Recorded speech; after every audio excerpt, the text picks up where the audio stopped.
예, 오늘은 요한계시록 2장 12절부터 29절까지 살펴보는데요. 버가모 교회와 두아디라 교회에 관해서 살펴보겠습니다. 거기 제목에 오타가 났는데 버가모 교회입니다. 버거모가 아니라 버가모 교회와 두아디라 교회, 두 교회에 관해서 살펴보도록 하겠습니다. 우리가 요한계시록 전체를 한번 잠깐 전체 맥락을 찍고 지금 어디를 하고 있는지를 살펴보도록 하겠습니다.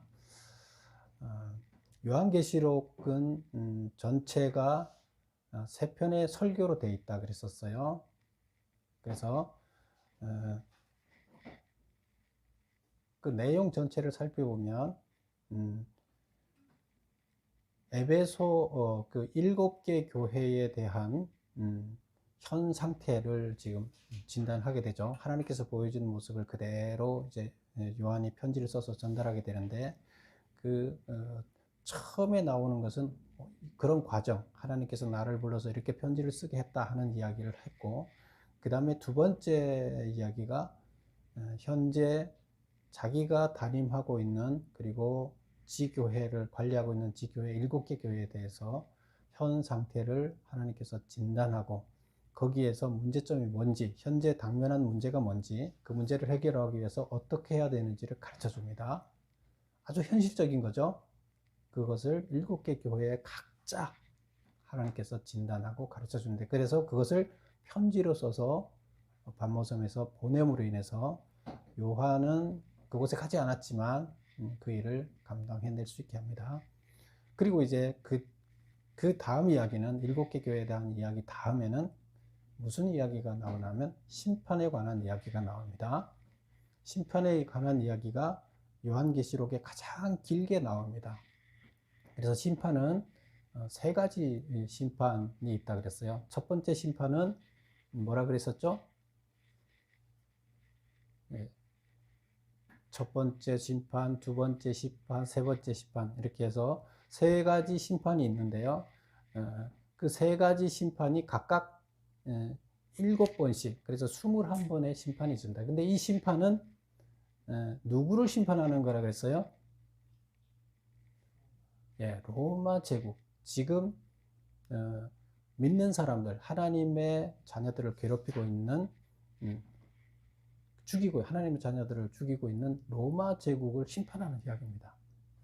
그래서 로마 제국의 심판하는 이야기가 가장 길게 나와요. 그러면 요한복음의 핵심은, 요한계시록의 핵심은 뭐예요? 로마 제국을 심판해서 그들이 결국 멸망하게 된다 하는 것이 핵심 이야기입니다.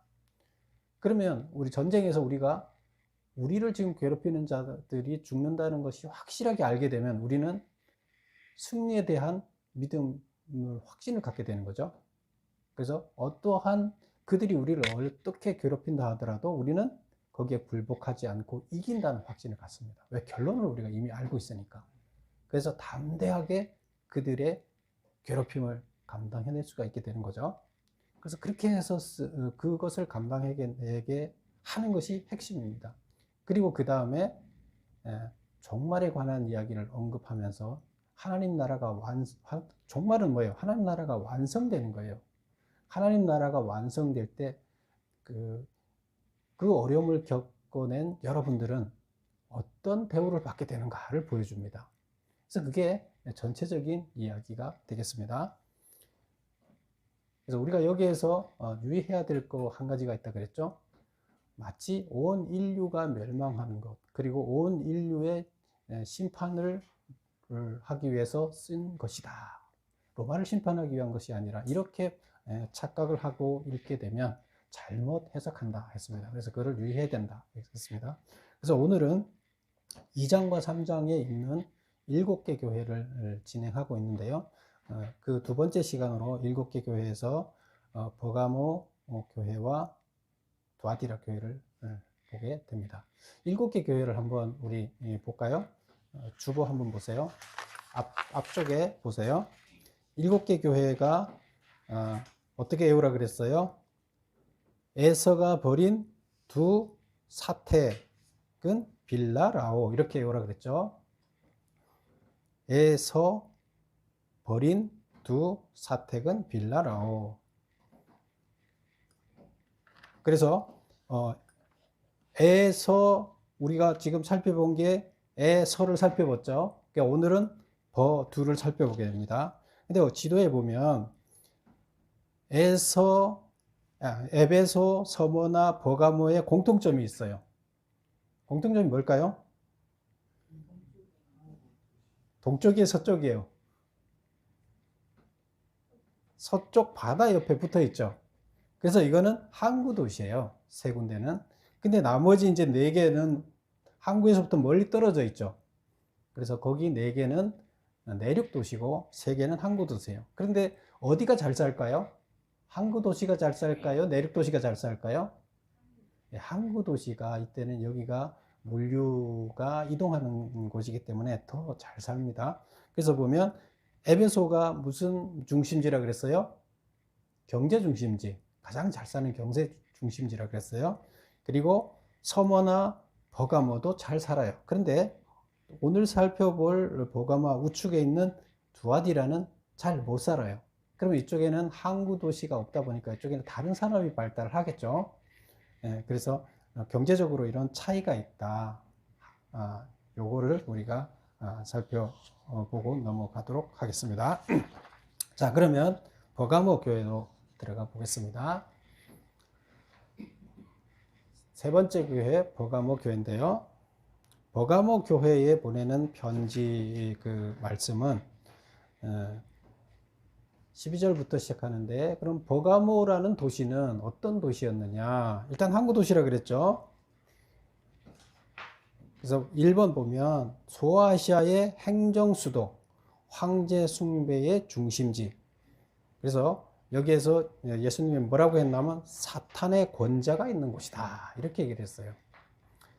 그럼 여기서 우리가 지난번에도 봤지만 이 소아시아 7개, 이 소아시아 지역에서 가장 잘 사는 도시는 어디라고요? 에베소, 경제 중심지. 수도는 어디라고요? 버가모. 그래서 이렇게 차이가 있습니다. 그런데 수도다 보니까 수도에는 누가 와 있겠어요? 소아시아 지역을 왕을 대신해서, 로마 황제를 대신해서 소아시아 지역을 통치하고 있는 총독이 와 있겠죠. 행정도시니까. 그리고 소아시아 지역에서 가장 먼저 황제 숭배 신전을 지었어요. 그래서 황제마다 바뀔 때마다 지어갖고 3개 황제에 대한 신전을 각각 지어서 황제 신전만 3개가 있었어요. 그러니까 행정 수도니까 황제 신전도 제일 잘 지어놨고 제일 크게 지었고 황제 숭배의 중심지가 되는 거죠. 그러다 보니까 뭐라고 지금 그 표현하고 있느냐 하면, 예수님이 너가 있는 곳이 어디냐? 사탄의 권자가 있는 곳이다. 권자가 뭐예요? 보좌라는 거예요. 하나님이 앉아있는 보좌처럼 사탄이 아주 잘 틀고 앉아있는 그런 곳이다, 이렇게 얘기를 하고 있어요. 그래서 황제 숭배도 됐지만 다른 또 신전들도 여기에 다 있었어요. 그래서 여기가 우리가 앞전에 살펴본 그 서머나 교회도 사탄들을 섬기는 그런 신전이 많았지만 버가모 교회는 더 많습니다. 그래서 여기가 행정 중심이고, 그러다 보니까 황제 신전도 제일 크게 지었고 제일 먼저 지었고 사탄의 보좌가 있는 곳이다, 이렇게 얘기를 하고 있습니다. 그래서 그 다음에 보면 예수님이 여기에서는 어떤 모습으로 예수님이 등장을 합니까? 이 교회를 보여줄 때 어떤 모습으로 등장하느냐? 좌우에 날선 검을 가지신 분으로. 검이 있잖아요. 검은 칼이잖아요. 칼인데 칼 한쪽에만 날이 있는 것이 아니라 양쪽으로 다 날이 있다는 거예요. 그러니까 아주 무서운 칼이라는 거죠. 좌우에 날선 검을 가지신 예수님의 모습은 그럼 뭘 상징하느냐? 여기 보면 매년 황제께 절을 해서 증명서를 발행하는데, 증명서가 통행증이에요. 그래서 그게 없으면 이제 칼로 죽인다고 그랬어요. 그래서 2번 보면 육신을 죽이는 칼을 가진 로마를 의지하지 말고 영을 죽이는 칼을 가지신 예수님을 의지하라는 뜻이다. 칼은 원래 군인들은 그 자기 부하를 임명할 때, 지휘관으로 임명할 때 가장 높은 이제 뭐 국방부 장관이 육군 참모총장을 임명한다. 그럼 참모총장한테 뭘 줄까요? 지휘봉을 줘요. 그럼 지휘봉은 육군을 내 대신 당신이 책임지고 지휘하시오 고난을 위임하는 거예요. 근데 여기서는 총독한테는 뭘 주나 하면 로마 황제가 칼을 줍니다. 그게 지휘봉이에요. 그래서 칼을 주면서 여기를 통치해라. 그리고 내 명을 받아서 내가 죽이라 하는 사람들을 죽일 권한을 나한테 준다. 이제 이렇게 되는 거죠. 그러면 그 행정수도에서 총독이 칼을 휘두르게 되면 가장 무섭게 되는 거죠. 황제 명을 받아서 사람을 죽일 수 있는 권한을 가지는 거니까. 그래서 지금 이 도시는 행정도시면서 총독이 있는 도시라서 사람을 죽이고 살리는 도시다. 로마야. 칼이 움직이는 도시다. 그런데 예수님이 그 칼보다 더 확실한 칼이에요. 왜? 그 사람들은, 로마 사람들은 사람 육체는 죽이지만 영을 죽이지 못하잖아요. 우리 영을 지옥으로 보낼 수는 없잖아요. 근데 하나님은, 하나님의 칼은 우리를 영원한 육체를 죽이는 것이 아니라 영을 죽이기 때문에 영원히 지옥으로 보낼 수 있어요. 무슨 칼이 더 무서워요? 그래서 로마 칼, 무서운 도시지만, 로마 칼이 시퍼런 도시지만, 그러나 예수님의 칼은 더 무섭다. 그러니까 뭘 의지해라? 예수님 의지해라. 이런 상징으로 예수님이 그렇게 나타난 겁니다. 그래서 이렇게 도시 특징을 말하는 것은 예수님이 등장하는 모습과 다 똑같아요. 같은 맥락에서 연관성이 있습니다. 그 다음에 두 번째 보겠습니다. 그러면 버가모 교회가 칭찬받은 일은 뭔가? 버가모 교회가 뭘 칭찬받았어요? 1번 보겠습니다. 충성된 증인 안디바가 죽음을 당할 때에도 너희는 믿음을 저버리지 않았다. 여기서 안디바라는 것은 이 버가모 교회의 지도자였어요. 근데 버가모 교회 지도자가 순교를 당했어요. 근데 보통 이제 그 로마 총독이 말썽을 피우는 교회 총독을, 그 교회의 제일 그 지도자를 데려다가 죽이게 되면 어떻게 돼요? 교인들이 어떻게 흩어져야 되는 게 맞잖아요. 흩어지고 교회 나가면 다 죽겠다. 우리 목사님을 죽였는데 목사님 죽인 것처럼 우리도 교회 나가면 다 죽으니까 가지 말아야 되겠다. 이제 이렇게 되잖아요. 그런데 여기는 어떻게 됐느냐? 충성된 증인, 이렇게 증인이라 할 때는 이제 순교자를 말하는데, 안디바가 죽였는데 로마에서. 그런데 너희는 믿음을 저버리지 않고 흩어지지 않았다는 거예요. 그래서 하나님은 그것을 높이 평가한다는 겁니다. 오히려 그럼에도 불구하고 그들은 더 단단하게 뭉쳤다. 믿음을 저버리지 않았다. 그래서 그걸 칭찬하셨어요. 그래서 이 안디바는 어떻게 죽었나 하면 뜨거운 가마솥에 철판구이가 되어서 죽임을 당했습니다. 그래서 현실과 타협하지 않고 순교의 길을 갔다. 황제 숭배를 하게 되면 안 죽잖아요. 그런데 황제 숭배 난 안 하겠다. 절 안 하겠다. 그렇게 해서 그러면 너 대표로 죽어봐. 뜨거운 가마솥에 사람들 다 모아놓고 지켜보게 하고 거기에서 순교를 당했습니다. 근데 그걸 지켜본 사람들은 도망가야 되는데 믿음을 더 지켰다. 그 다음 3번 보겠습니다. 버가모 교회가 책망받은 일은 뭔가? 뭘 책망받았을까요? 1번 보겠습니다. 발람의 교훈과 니골라당의 교훈을 지키는 자가 있다. 우리가 한번 들어봤죠? 발람, 니골라는 지난주에도 했었죠.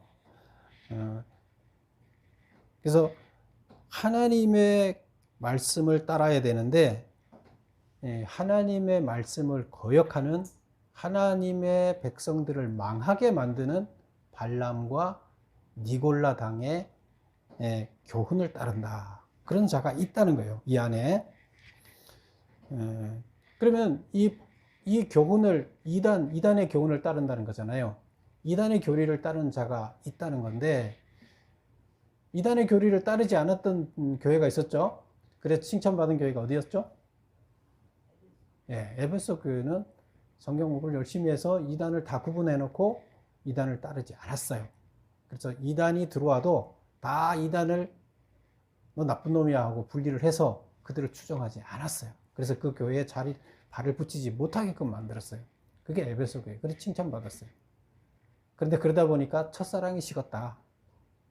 너무 사랑이 없어졌다. 그래서 사랑을 회복하지 않으면 촛대로 옮기겠다. 이렇게 얘기를 했었는데요. 이게 정반대죠. 여기하고는. 그래서 여기는 지금 그걸 골라내지 못하고 쫓아가요. 그러면 이들을 다시 한번 보겠습니다. 발람이 누구고 니골라가 누구인지 간략하게 우리가 살펴보겠습니다. 발람은 누구냐? 2번. 주술사인 발람은 모압 왕 발락을 시켜 이스라엘 백성들이 우상의 제사에 참여하여 음행토록 한 자이다. 이스라엘 백성들이 우상의 제사에 참석해서 우상 제사에 가면은 거기에서 반드시 행해지는 게 뭐라 그랬어요? 음행이라고 그랬어요. 제사 의식 가운데 있어요. 근데 거기에 초대돼 갔다는 것 자체는 음행을 하게 되는 거예요. 하나님이 가장 싫어하는 짓을 하게 되는 거예요. 그래서 이 발람은 여기서 발람이 나오고 발락이 나오죠. 발람은 무당이에요. 근데 발락은 왕이에요. 모압 왕인데 이게 자꾸 헷갈리는데 이렇게 생각하면 돼요. 발락, 왜 지위에 이렇게 높은 지위에 있으면 발락 까져 있잖아요. 그래서 발락 이러면 왕이다. 그래서 발락은 왕이다. 모압 왕이었다. 그럼 발람은 주술사고 발락은 발락 까져 있으니까 왕이었다. 이렇게 생각하면 돼요. 그래서 주술사 발람이 모압 왕을 꼬셔서 모압 왕으로 하여금 이스라엘 백성들을 유혹하게 했어요. 그래서 모압이 이방을 섬기는 그 제사에 이스라엘 백성들을 광야에서 헤매고 있는 이스라엘 백성들을 초청을 했어요. 그리고 그 초청에 가서 많은 백성들이 거기 넘어갔어요. 그리고 나서 어떻게 됐어요? 하나님이 진노해서 연병을 줘서 24,000명이 죽게 됐어요. 이스라엘 백성들이. 그런 일이 있었어요. 근데 이것은 잠깐 짧게 얘기하면 민수기에 나오는 이야기인데, 이스라엘 백성들이 광야에서 이제 광야를 40년 동안 쭉 돌고 교육을 받은 다음에 가나안 땅으로 들어가잖아요. 근데 가나안 땅으로 가는 길에 모압이라는 나라가 있었어요. 그래서 암몬, 모압, 그 다음에 뭐 아말렉 다 있었잖아요. 근데 그것을 다 지나서 통과해서 가는데 모압 땅을 이제 거쳐서 들어가야 돼요, 가나안. 근데 모압 땅을 지나가려고 하니까 모압 왕이 지나가지 못하게 했어요.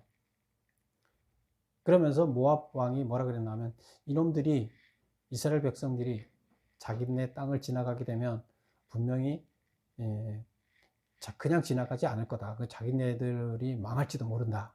그러니까 무당을 불러다가 아주 그 지역에서, 가나안 지역에서 가장 유명한 주술사를 불러다가, 우리나라로 얘기하면 구슬하는 거죠. 뭐라 해야 되나, 저주를 퍼붓는 거예요. 그러니까 우리나라 그렇죠. 사람을 저주를 해서 죽게 하는 거, 뭐 바늘 꽂고 뭐 그렇잖아요. 근데 이 사람이 저주를 하게 되면 그 저주가 나타나는 그런 능력이 있는 무당이에요. 그래서 그 무당을 모압 왕이 불렀어요. 복제를 많이 줄 테니까 와서 너가 이스라엘을 저주하게 되면, 이스라엘 백성들이 저주를 받게 되면 우리를 괴롭히지 못할 거 아니냐 하고 이제 저주를 하게 합니다. 그런데 몇 번에 거쳐서 저주를 하게 되는데, 하나님께서 역사에서 무당은 와서 저주의 말을 하는데, 발람이 저주의 말을 하는데, 입술로는, 말로는, 머릿속으로는 저주의 말을 하는데 말로는 축복의 말이 나와요. 그래서 결국 실패했어요. 그 발람이 이제 계속 실패하니까 발락이 초청했다가 뭐라 그랬어요? 이 나쁜 놈, 내가 저주하라 그랬더니 와서 축복만 해주네. 그리고 복채를 안 줬어요. 그럼 발람은 한 1000km를 달려와서 여기 왔다가 지금 빈손으로 가게 생겼어요. 그래서 발람이 꾀를 냈어요.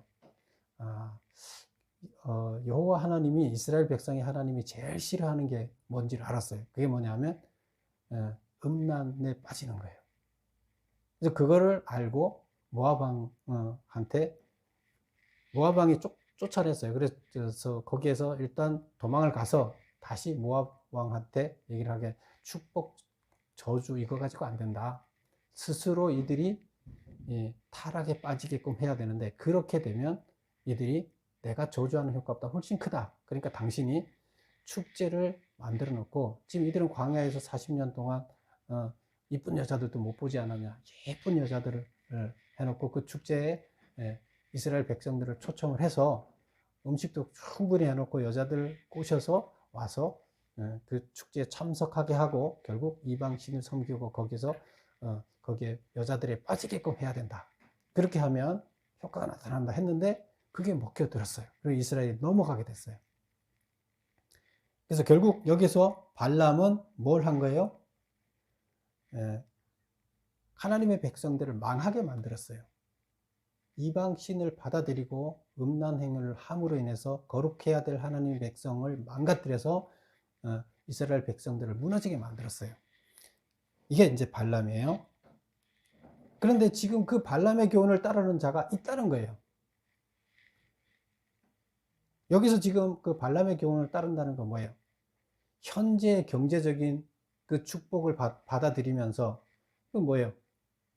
황제를 숭상을 하고 현재 이익을 다 받아들이는 거예요. 근데 그걸 얘기하는 거예요. 그 다음에 니골라당 있어요. 니골라당은 지난주에 말씀드렸었죠. 그 7 집사 중에 한 사람인, 예수님이 안디옥 교회에서,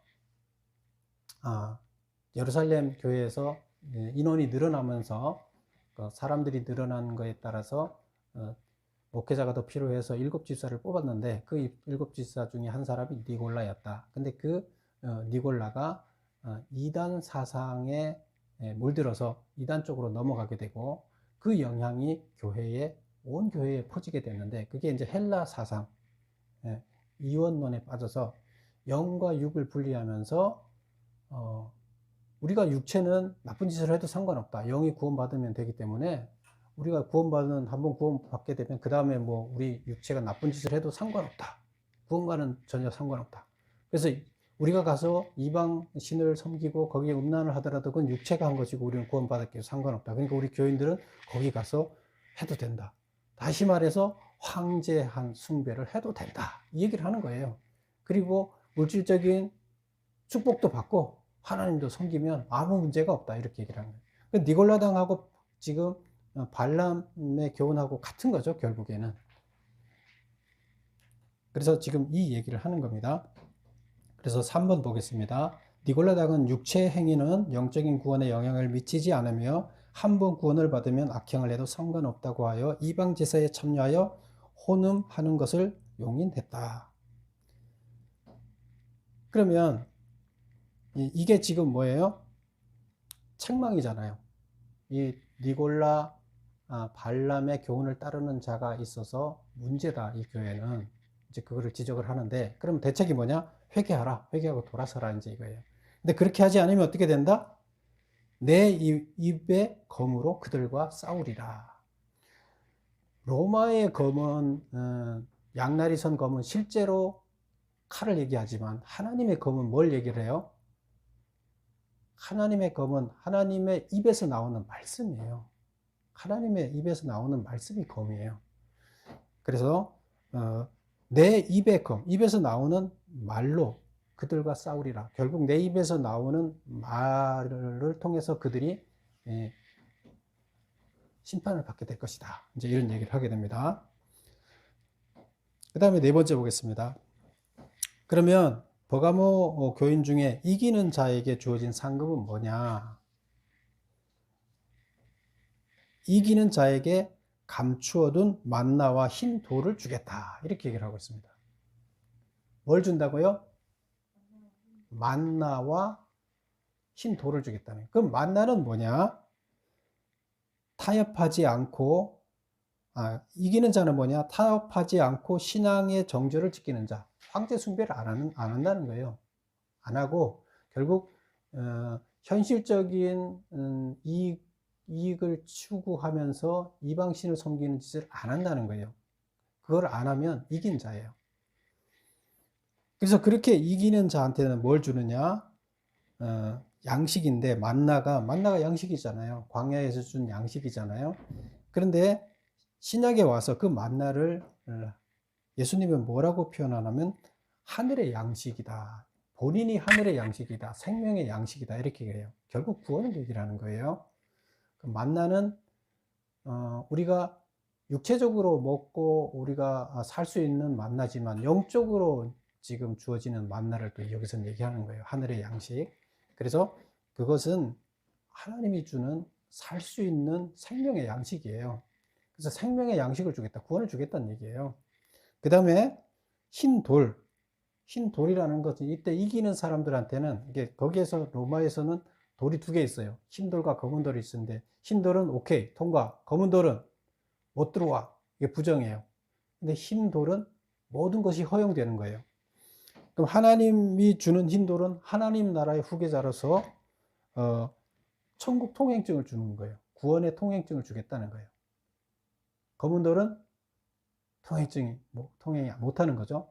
그래서 하나님이 흰 돌을 줘요. 모든 바이패스 할 수 있는 패스증을 주는 거예요. 로마 황제는 뭘 줘요? 로마 황제가 주는 증명서 대신 하나님 뭘 주겠다? 천국 통행증을 주겠다. 흰 돌을 주겠다. 이렇게 얘기를 합니다. 로마 황제의 증을 받겠어요? 하나님의 흰 돌을 받겠어요? 그렇게 버가모 교회의 칼이 무슨 의미를 갖고 있는? 예수님이 칼로 등장했는데 그 칼이 뭘 의미하느냐? 그 다음에 로마에서 주는 그 돌과 예수님이 주는 흰 돌은 어떤 차이가 있는가? 보면서 하고자 하는 이야기가 있는 거죠. 그래서 버가모 교회는 살펴봤습니다. 이제 두아디라 교회를 살펴볼까요? 예, 두아디라 교회는 거기 보면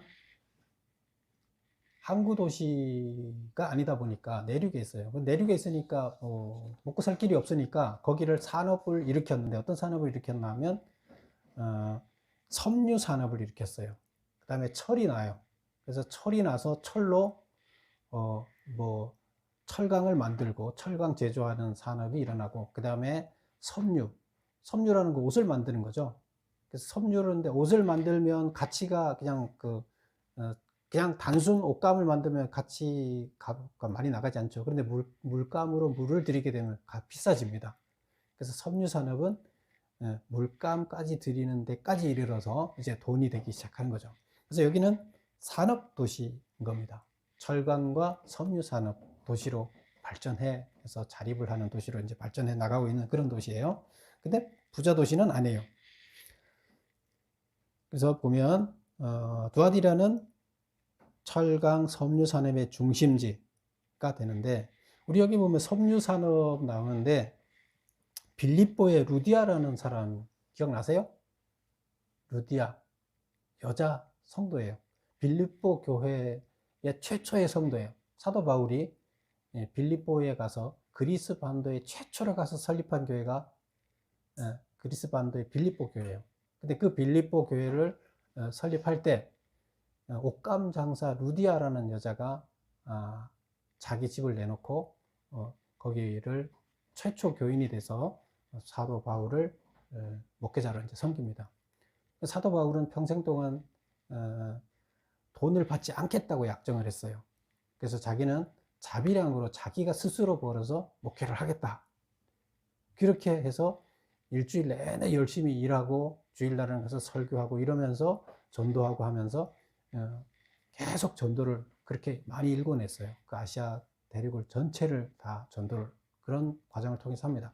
그런데 여기에 도착했을 때 빌립보 지역에 도착했을 때 이 루디아라는 그 사람은 사업을 하는 사람인데 물감을 들여서 옷감 장사를 하는 사람인데 돈을 좀 많이 벌고 있었어요.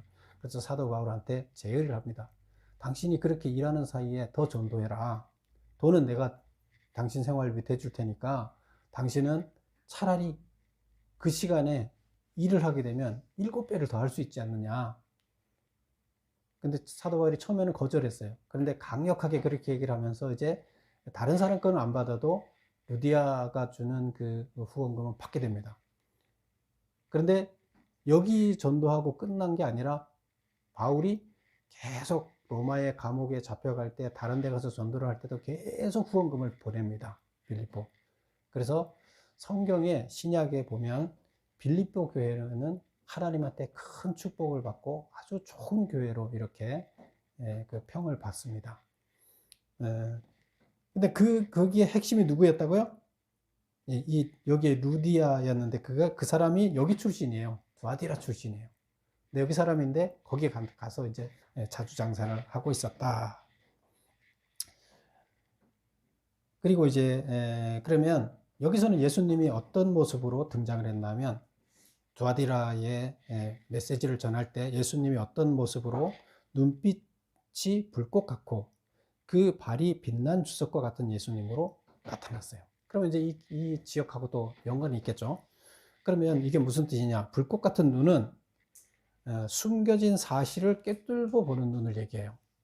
그래서 우리가 사실 사람의 속마음을 우리 잘 모르잖아요. 그 이면에 있는 것들을 우리가 파악하기 어려워요, 우리 인간들은. 그런데 예수님은 그 이면에 있는 것을 다 안다는 거예요. 나쁜 의도를 가지고 이단들이 들어와 있는지, 하나님의 백성들을 망가뜨리려고 들어와 있는지를 다 꿰뚫고 보는 눈을 갖고 계시는 예수님. 이제 이런 것을 나타내는 거죠. 그 다음에 이제 주석 같은 발.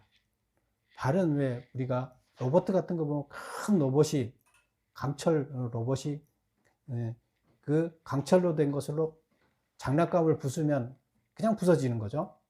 이제 이런 것을 얘기합니다. 그래서 이것은 뭘 얘기하냐면 세상의 모든 권세를 가진 분. 그래서 주석으로 됐다. 이거 뭐 튼튼한 쇠로 된 거예요. 쇠로 된 발을 가졌다. 어떤 것도 다 부술 수 있다. 강철로 된. 그래서 권력을 가졌다. 이런 얘기예요. 그래서 뭐든 꿰뚫고 보고 세상의 어떤 권력도 부술 수 있는 대단한 권력을 가지신 예수님으로 등장을 한다는 거예요. 그래서 이것은 뭘 나타내느냐? 참 권세는 하나님께 있으니 참 권세가 없는 자와는 타협하지 말라. 그래서 정말로 하나님이 참 권세자라는 거예요. 그리고 모든 것을 알고 있고. 그러니까 누구를 의지해야 돼요? 하나님 의지하라는 거예요. 예수님 의지하라는 거예요. 그래서 그런 의미로 그러면 여기에 있는 사람들은 누구를 의지했다는 거예요? 하나님보다 자기들의 편의를 제공하는 로마 제국의 하수의 역할을 하는 사람들을 의지하고 있었다. 이제 이런 얘기가 됩니다. 6번 두아디라 교회가 칭찬받는 일은 뭐냐? 현실과 타협하지 않는 사업과 사랑과 믿음과 섬김과 인내를 했다. 그래서 내 행위 중에 너 행위가 나중 것이 처음보다 낫다. 그런 하나님 보시기에 모든 그 인내를 하면서 잘 해나갔는데 그것이 점점 더 좋아졌다. 그 어려운 고난 가운데서도 점점 더 하나님 뜻에 합당하게 나갔다는 거예요. 그 어려움을 다 극복하면서 굴하지 않고. 그래서 이거 칭찬해 준 거예요. 이쪽에는 섬유가 발달하다 보니까 여기에 길드 조직이 발달할 수밖에 없어요. 간의 수공업으로 안 되고, 그래서 다른 데보다가 소상공인들이 길드라는 조합을 만들어서 하는데, 조합은 국가에서 통제를 하게 되고 국가의 명을 받아서 하는데, 조합 가입하지 않으면 결국 먹고 살지 못하는데, 조합에 가입하게 되면 왕을 섬겨야 돼요. 가서 왕한테 예배를 해야 돼요. 근데 그걸 안 하고 조합을 가입 안 하다 보니까 너무 어려워요. 그런데도 불구하고 타협하지 않고 살아갔다는 거예요. 그래서 여기는 다 이게 일반 서민들은 섬유 산업에 매달려 있었는데, 이게 뭐 간의 수공업일 거 아니에요. 그런데 그런 어려움을 견뎌내면서 타협하지 않았다. 그래서 칭찬받았어요. 7번 두아디라 교회가 책망받은 일은 뭐냐? 자칭 선지자라 하는 여자 이세벨을 용납한 것을 책망했다. 이세벨이라는 선지자가 자기가 스스로 이세벨이라고 하면서 등장한 여자가 있었는데 여기서 자기가 선지자래요. 근데 가짜 선지자죠. 거짓 선지자죠. 그래서 이세벨이라는 이름으로 등장을 했다는 것은 진짜 이름이 이세벨인지 아닌지는 몰라요. 그런데 이 이세벨을 우리가 열왕기에서 봤었죠. 이세벨은 아합 왕의 부인이었는데 시돈의 그 시돈 왕은 그 이단 가나안 그 땅에 있는 이단을 섬기는 제사장이었죠, 왕이. 근데 그 제사장이면서 왕이 했던 그 엣바알이라는 바알을 섬기는 제사장이었는데 그 제사장의 딸이었어요. 근데 그 딸이 이세벨인데 아합 왕과 결혼을 해서 북이스라엘의 왕후가 돼서 북이스라엘 전체를 이단으로 물들인 여자예요. 그래서 결국 북이스라엘 멸망의 길로 이끌었어요. 그럼 이세벨은 아주 나쁜 여자죠. 근데 여기서 지금 자칭 이세벨이라고, 그러면 이세벨의 가치를 따르는 거죠. 이단을 섬기면서 현실적인 이익을 갖고 간다. 이세벨은 하나님을 섬기는 사람들한테 이단을 집어넣은 사람이에요. 자, 이세벨 보겠습니다. 시돈의 왕이며 바알 제사장이었던 엣바알의 딸이었고 바알을 끌어들여 북이스라엘을 멸망시킨 자다. 그래서 이세벨 선지자는 누구냐? 이방의 제사에 참여하여 우상의 제물을 먹으며 혼음을 행하는 것은 구원에 있어서 큰 문제가 되지 않는다고 하며 현실 타협을 위한 혼합 신앙을 선택했다. 그래서 이세벨이 자기가 선지자라고 하면서 자기처럼 따르라고 하는데 그것을 어떻게 했다고요? 용납을 했다는 거죠. 그 교회에서 받아들였다는 거예요. 그 여자를 교인으로. 그러면 그 생각들이 그럼 이 사람은 보니까 현실 타협을 해서 잘 먹고 잘 살아요. 어려움이 없어요. 그러면서 성도들이 쫓아가는 성도들이 생기겠죠. 그래서 교회가 결국에 멸망의 길로 가게 되는 거죠. 4번 보겠습니다. 가로 4번. 회개하지 않으면 그는 병상에 던지고, 그가 누구예요? 이세벨 여자의 선지자예요. 회개하지 않으면 그 여자는 병상에 던지고 그 여자의 자녀는 죽이겠다. 그리고 더불어 간음한 자도 큰 환란에 던지리라. 거기에 동참해서 같이 지금 현실과 타협한 자를 이제 간음한 자라고 이렇게 보고 있는데 그들도 어떻게 하겠다? 똑같이 환란을 주겠다. 하나님이 환란을 주겠다는 거예요. 8번 보겠습니다. 그러면 두아디라 교인 중 이기는 자에게 주어진 상급은 뭐냐? 두아디라 교인들이 이기는 거라는 건 뭘까요? 이기는 자에게는 만국을 다스리는 권세와 새벽별을 주겠다. 이렇게 했어요. 만국을 다스리는 권세. 로마가 주는 권세가 아니라 하나님이 주는 권세. 로마가 지금 만국을 다스리고 있지만 하나님은 진짜 만국을, 영원한 하나님 나라는 영원해요. 로마는 잠깐 있다 사라져요. 영원한 하나님 나라를 다스리는 권세를 주겠다는 거예요. 그 다음에 새벽별을 주겠다. 이렇게 얘기를 했는데, 그럼 이기는 자는 혼합신앙을 거부하고 끝까지 청결한 신앙을 지키는 자. 그 다음 그 로마 황제를 숭배하지 않는다는 거죠. 거기 쫓아가지 않는다는 거예요. 그 다음에 만국을 다스리는 권세, 세상의 잘못된 미신과 퇴폐 풍조를 깨뜨리는 권세를 주겠다. 그 다음에 새벽별이라는 것은 밀란칙령을 얘기를 해요. 밀란칙령은 뭐냐면 기독교를 로마 제국의 국교로 선포하는 것이 밀란칙령이에요. 그래서 콘티누스인가 그 황제가 어떻게 해요? 나중에 그 기독교를 국교로 받아들이게 되죠. 그래서 국교로 받아들이는 때 선포한 것이 밀란칙령이에요. 콘스탄티누스 황제죠. 콘스탄티누스 황제. 그래서 그때 새벽별을 주겠다. 이게 새벽별이라는 것은 새벽별이 깜깜할 때 새벽별이 밝게 빛나죠. 그러면 가장 깜깜할 때 새벽별이 가장 밝게 빛나는데 그 얘기는 곧 뭐예요? 이제 날이 밝아온다는 얘기예요. 새벽별이라는 것은 가장 밝을 때를 얘기해요. 가장 어두울 때래요. 그러면 가장 어두운 때서부터 이제부터는 어둠이 사라지게 되는 거죠. 밝은 시간, 새벽이 온다는 뜻이에요. 결국 새벽이 와서 밀란칭령이 온다는 얘기예요. 그래서 새벽별을 주겠다. 기독교가 국교로 되는 그런 것을 이야기를 합니다. 결국에 지금 오늘 이 공통점이 뭐예요? 여기서 다 잘못된 공통점이 뭐예요? 버가모 교회나 두아디라 교회나 가장 큰 문제가 뭐예요 지금? 이방신. 이방신을 뭘 얘기해요? 로마 황제를 섬기는 걸 얘기해요. 그런데 그것을 다양한 방법으로 설명을 하고 있어요. 결국 로마 황제를 섬기지 마라. 결국 거부하고 숨겨당하라는 거예요. 그리고 끝까지 버텨라. 하나님만을 섬기고 나가야 된다. 그랬을 때 너희들한테는 구원에 이르고 세상을 바꾸고 로마는 결국에 바뀌게 된다. 이제 이런 얘기를 하게 됩니다. 그래서 우리는 긴 역사를, 우리 영혼은 죽어요, 안 죽어요? 우리 영혼은 영원히 살아요. 끝이 없어요. 영원이라는 것은 시작과 끝이 어딘지 모르게 계속 이거 알 수가 없는 긴 시간이에요. 우리가 계산할 수 없는 긴 시간이에요. 영원이에요.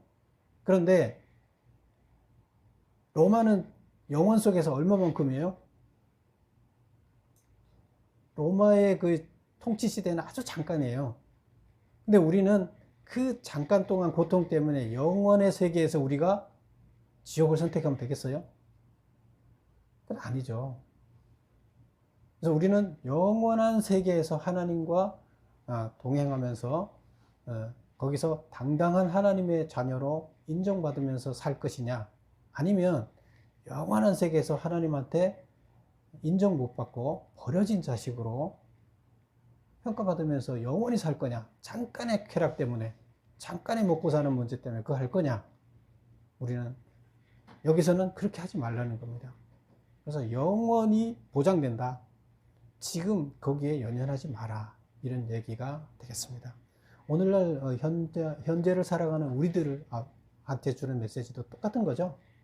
현재의 문제에, 먹고 사는 문제에 연연하고, 현재 성공에 연연하고, 내 욕심에 연연해서 살았을 때, 그리고 하나님을 거부했을 때, 하나님을 배반했을 때, 하나님을 믿는다고 하지만 하나님의 역행하는 일을 하면서 두 개 다를 내가 잡고 가겠다고 했을 때, 우리한테는 영원의 세계에서 버려지는 일이 일어날 수 있다.